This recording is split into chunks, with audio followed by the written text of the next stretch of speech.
तेरा पिता के देख के नदी गंगा काशी करट धलेला। तेरा पिता के देख के नदी तिलजी काशी करट धलेला। अच्छा हो गया। हाँ तेरा पिता के गंगा के घाट पर 6 महीना गुजरात वाला भाग के गुहिया में। अच्छा जहाँ जहाँ तेरा पिता के परछाई पड़लक तहाँ विपद पड़ गई। जय जय लाल बचपन के दोस्त दादा गणिनाथ राज परवैया में लगो। तेरा पिता के एक दिन रखली वहाँ तेरा पिता के परछाई से काली कोली चिड़ै मर गई। अच्छा मोर मजूर चिड़ै उड़ के भाग गई। चंदन के गाछ सूख गई। अच्छा राजा गणिनाथ एक रात में खाए बिना मरे लागल। जय जय खाता रात खाता दिन ला झके। जय हो तैयत गणिनाथ महाराज राज पलवेड़ा में 3 दिन गुजारा करेगा। वैसने विपद होगा तोरा पिता के जाते राज कमरथन में सती माई पिंगला के पड़ गई। हो वाला तोरा पिता के विपद अगम अखबार बढ़ गए है। अच्छा हो वाला हाँ वैसन विपद भगवान दुनिया में नहीं केकरो देलखिन। अच्छा नहीं केकरो देथिन। हाँ हो गया तोरा पिता के वहां से ले गली हुआ केजरी के वन में। अच्छा नदी तिलजुग देख के भाग गए। हाँ गुल्लर के फल फरल रहे गुल्लर के पेड़ में। लाल लाल लाल लाल सुंदर सुंदर फल रहे। अच्छा तोरा पिता के भूखे बर्दाश्त न है। हाँ हो गया लाल गुल्लर के फल के हम तोड़े गली तोरा पिता के भोजन करावे के लेल। अच्छा एगो फतिंगा निकल गई से गुल्लर के फल के हम शराब दे दिली। अच्छा जो जो गुल्लर सुंदर सुंदर फल फरमे लगे तोरा कोई मनुष्य गरहाज नहीं कर। जय जय जिनाहिए लाल लाल फल फरवे तिनाहिए तेरा भर फल में कीड़ा हो जाए। अच्छा गुल्लर के फल के शराब हम दे दिली। हो गया हाँ 14 कोस बन केजली में घूम घूम के चनन के गाछ खोजली कतहु न मिलल। अच्छा तोहरे पिता के जहाँ जहाँ फरछाई लगे तहाँ तहाँ के गाछ भी सूख गए। जय जय बउआ खर बताई सूख गए। हाँ एगो बीच बन केदली में छोट मोट एगो बुआ चनन के गाछ मिलल। अच्छा वही चनन के गाछ पर कोयली चिड़ै के बसिया रहे। हाँ वही चनन के गाछ तोरा पिता के रख दिली। अच्छा उल्टा बांध के कोयली चिड़ै के रखवारी में रख दिली। 12 बरस के विपद कोयली चिड़ै के दे दिली। हाँ 12 बरस के विपद अपना शरीर पर रख लेली। अच्छा 12 बरस के विपद तोरा पिता के छोड़ दिली। आइए 13 बरस बउआ 13 बरस में 5 दिन बाकी लगई है। बउआ तोहर पिता आज तक लौट के डट के दिली से न आयल। तोहर पिता मर गए कि तोहर पिता जिंदा है कि बालू के भीट भागे जाए अभी तक जनता हमरा कोई खबर न कल। अच्छा इतना बात सुन के बाबू कार्य करके कि हे माई बुरा हे ही खोज भाई मैया पूरा है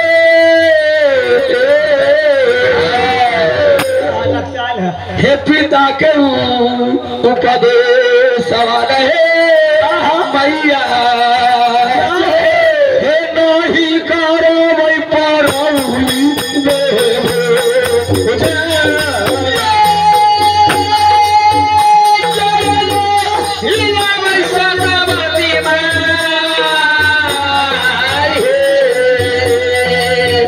पिता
बाबू कार हिमालय प्रयास कि हिमालय बुरा जब तक अपना पिता के उपदेश हम खोज के न लाए तब तक अंजल करना हमारे हराम है। अच्छा, जब तक अपना पिता के मुंह न देखा राज परौली में अपना पिता के जीवित करके लौटा है, जब तक अपना पिता के निर्मल गाद न करो तब तक राज परौली में भोजन जवनार हम न करो। माई अबुरा से इतना बात कही छथिन।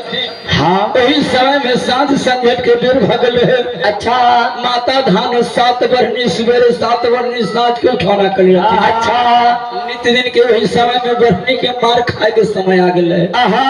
माता धान 7 बरनी दबा दब माई अबुरा के खींच ले। अच्छा, रोज के उठाना रहा।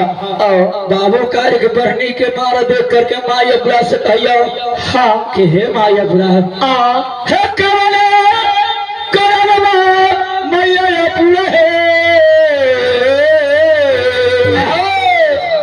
बरहनिया माँ और खाई छन हे मैया ये गरहनिया बउआ कारक दे दे दाबा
भैया कौन खान है। अच्छा, कि नित्य दिन तू बढ़ी के मार खाई करखिन गौरा। हाँ, जब दिन तोहर पिता हमारा गौना करा के लिए आइए तोरा पिता के तो हमके 64 जते में विपत पड़ गई। 36 वर्ष के विपत जाता दीनानाथ देखो। अच्छा, वही दिन से सती धानो हमारा बढ़नी के मार मारे विपत के कारण अपना पति के कारण बढ़नी के मार सहे छी। हाँ गौरा, हाँ होगा विपद के हाल केकरो न कहल जाइए। अच्छा, होगा विपद हमारे ऐसा में अपार पर गए है कि विपद के वर्णन कहल न जाइए, कहल भी नहीं जाइए। होगा कारिक हाँ ऐसा विपद से गुजरल की बउआ हमारा विपद के हार सहाय विपद के बाद कहल न जाइए। लेकिन हो बउआ कारिक हाँ ऐसा तोरा पिता के कारण हमारा विपद पड़ गए। अच्छा, विपद सुनिए विपद सन के हार न देखिए। विपतिया बउआ सुना में हमको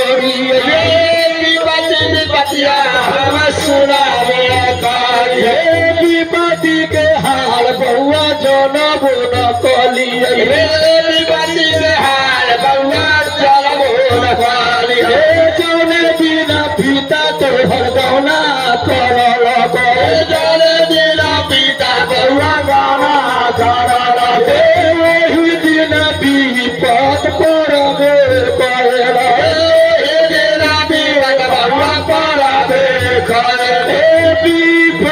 विपद सुनाई तरह सुनाई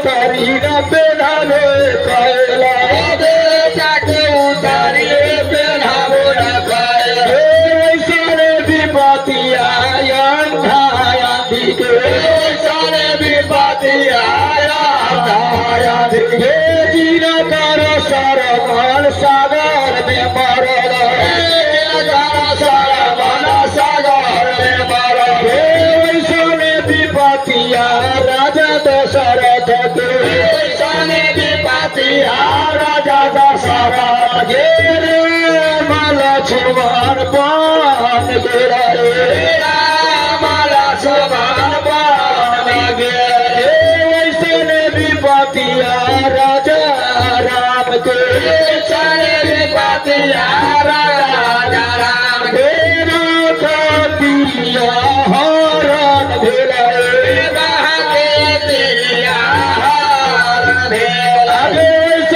विपतिया लंका रावण के सारे विपतिया लंका रावण के सोना लंका हनुमत जरैले सोना लंका हनुमत जरैले सारे विपतिया परौल में पड़ल सारे विपतिया परौल में पड़ल हे स्वामी हमर कोरी भेला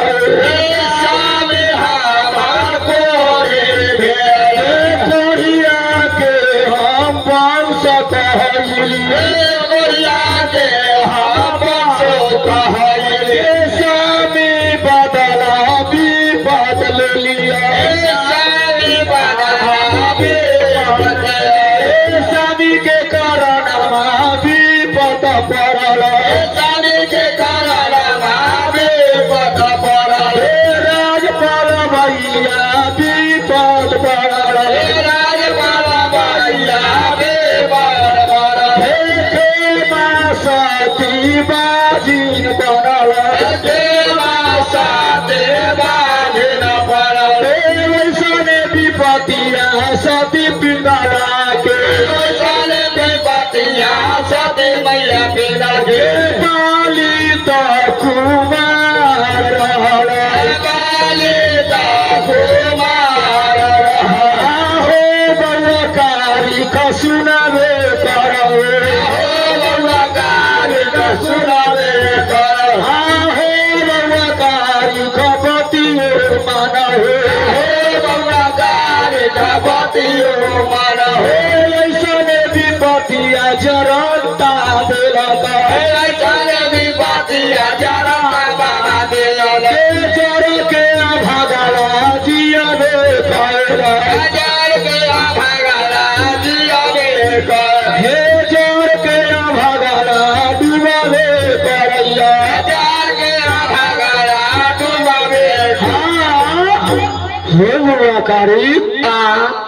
ऐसा विपद पड़ गए कि विपद के हर वर्णन कहने जाइए विपद विपद सुनी राजा हरिचंद्र के पातल मछली जल में कूद गए अच्छा हे बुआकारी एक दिन समय राजा हरिचंद्र के आए डूम घर में पानी भरल बेटा मर गए बेटा के न खिला अपना बेटा के अपने अच्छा कर कौड़ी इसलिए विपद पर लगल आंधी के अच्छा जिनकर सरमन पुत्र एक बाण में राजा दशरथ के बाण से सागर में मर जाए इसलिए विपद पर गए राजा दशरथ के अयोध्या में कि जकरा चार चार वो पुत्र है हाँ जकर राम लक्ष्मण वनवास चल गए अच्छा हरण शत्रुघ्न के कई प्रदेश में चल गए चार बेटा के सामने में नहीं वे पूरे सामने में मर गए जय जय हो इसने विपद पर गए बउआ राजा रामचंद्र भगवान के जिनकर पंचवती से सीता माई हर के रावण लगे अच्छा उसने विपद पड़ गए राजा राम रावण विपद के प्रतापी राजा राम रहे रावण प्रतापी ऐसा राजा दुनिया में कोई न रहे ऐसा रावण के विपद पड़ गए की माता रंजनी के बेटा पीर हनुमान जी सोना के लंका जला दिल अच्छा इसने विपद बउआ हमारा पर राज प्रौढ़ी में जिस दिन पिता गौना करा के लड़को अच्छा विपद पड़ गए 36 वर्ष के जय जय 12 वर्ष के विपद ले ली 12 वर्ष के विपद तेरा पिता के छोड़ दिली जय हो 12 वर्ष समस्त विपद काली कोली चीज के छोड़ दिली जय जय बबुआ उसने विपद पर गल राजा अग्निनाथ के तोरा पिता के कारण जय जय कि तोहर पिता के कारण चरण के गाछ सूख गेल राज परवैया में सती खेमा बाधिन प्रधान भ गेल जय हो बबुआ तोरा पिता के पाक सती पिंगला राज कंवर सन में बबुआ बालिक 4 पन में 3 पन बीत गए, चौथा पन बाकी है। अच्छा सती पिंगला के अभी तक शादी न भेल, बाल कुमार रह गए राजकमर सन में। आइए इतना बात सुन करके माता यपुरा के बोली हृदय में बसा ललकिन बाबू कार्य करखिन हे माई यपुरा जौले ले मैया अपुरा पिता के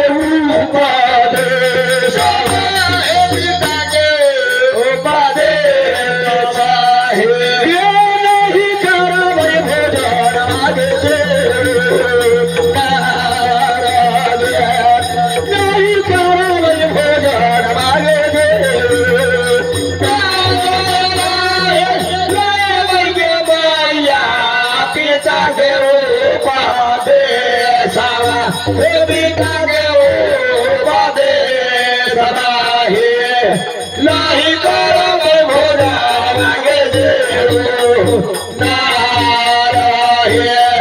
नहीं करो भोजा मांगे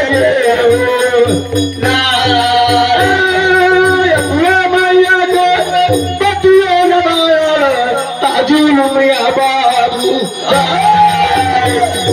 बतिया बाबू कचरा को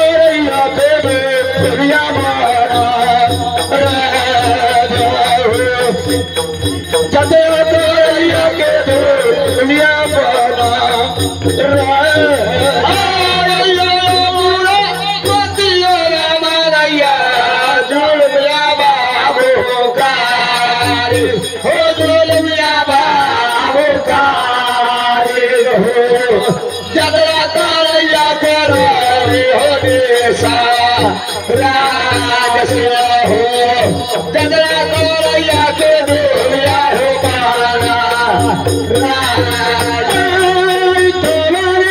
तुम्हारे बाबू करैया पर करैया पर की करे मैया पूरा के हो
मालिक देखो रवारिया बाबू कारी ऐसे फूलोड़ा दुनिया हो सारा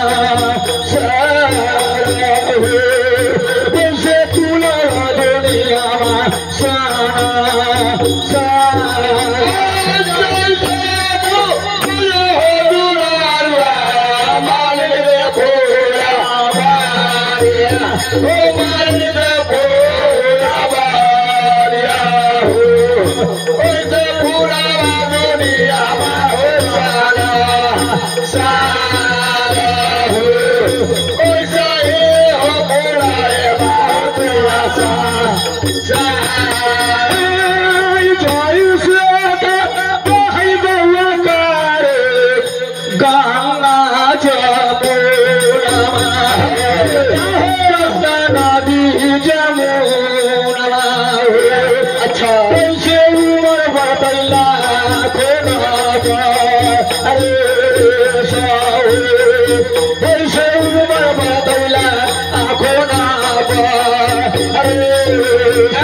प्रेम से बाबू कारी महाराज की अपने अपने माता पिता गुरु महाराज की अच्छा जैसे भैया माँ बउआ गंगा जमुना निर्मल जल जैसे उम्र तोहर लाख बरिस बढ़ जात जैसे फुलैया मालिन के फुलवारी अच्छा जैसे बउआ फुलवा दुनिया संसार जाए हो बउआ कारी हाँ जे काम करे अच्छा से काम तो सफल हो जाए अच्छा इतना बात माता ये बुरा कह दलखिन बाबू कारी कुछ समय में कौन पा दलखिन 6 महीना के बालक रहबे करते अच्छा बुआ उस समय में धुरमन चलते लटरिया लटरिया हुनकर चटा लगैया अच्छा सामर बरन गाद लगैया अच्छा गुनी ऐसन गाद लगैया माई पूरा के दूध बुआ कारी के मुंह में लागल है उस समय में बाबू कारी कौन उपाय करैया बिलिख बिलिख हंसई छथि तारा तो करई हो बाबू कार आ पिता के उपाद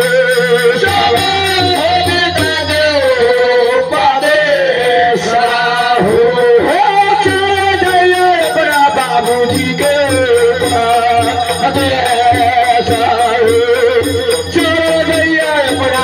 बाबू के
की जय लगले बाबा ज्योति महाराज की जय कल ना तो हम लगले रहते फिर से बोले बाबू कारिक महाराज की जय बाबू कारिक महाराज आहे राज पौड़ी से जत्रा कर छथिन अच्छा तितली के वन में अपना बाबूजी के देश में हाँ कि बाबू हमारे जिंदा है कि बाबू मर गए कि बाबू हमारे बाबू के भीख बन गए। अच्छा कि माँ ये बुरा के बाद साथ है कि माँ ये बुरा के बाद झूठा लग गई। बाबू कारी एक पंचर छथी दूसरे पंचर छथी तेसर पर में जाकर माता गंगा नदी किनार पर झुक गई। अच्छा देखे कि भांग के गोहिया बनाए है भांग झुक सुख के प्राप्त भगल है। अच्छा जौन रास्ता से बाबा ज्योति के महाराज गेल है हाँ वो रास्ता के खर पताई जल गए गंगा छोड़ के भाग गए है। अच्छा गंगा बाबू के भीठ बन गए है। चाहे बाबू का एक मने मन विचार कर दिया जैसे माया बुरा हमरा ठीके बात कहलक माया बुरा के विपद हमरा ऐसा चंडाल पड़ गए है। उस समय में बाबू कारी हाँ वही गोहिया तर मात्र जाहो देख फिर माई गंगा के कहलकिन हे माई गंगा कि आज के दिन में देख के बालू के भीट में था। अच्छा अपना बाबू के बुदस के नाम तो तोरा थोड़ी गई धार से बहे के परत आहा जैसा धार रहा उसने धार फिर बने के परत। अच्छा इतना बात कह के बाबू कार कोई समय में कौन उपाय करी चल जाए छथिन कहा राज पलवैया में बालू के भीठ गंगा घाट से बाबू कारिक जतरा बने जती। अच्छा जाता रात करई हो बाबू कार आपन भैया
भैया मई घरवाली है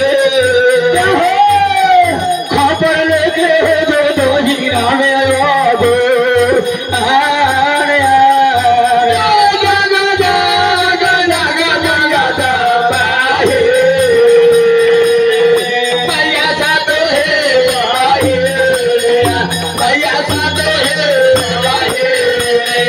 भैया पूरा गाये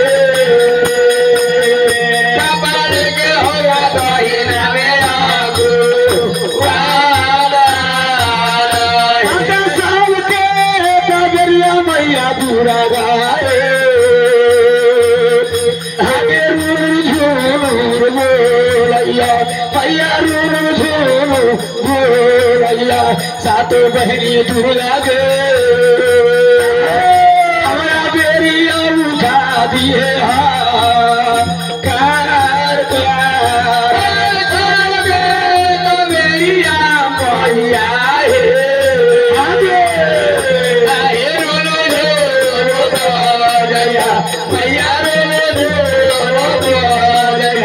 मैया दुर्गा हमारा बेरिया उठा दिया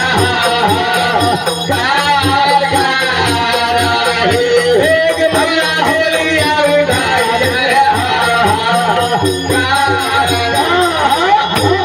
फिर से बड़े बाबू तारिक महाराज की जय सभी मैया की जय अपने माता पिता की जय अपने गुरु महाराज की जय सकले समाज की जय जय जय श्री सीताराम जय जय श्री राधे श्याम जय जय श्री गोविंद भगवान की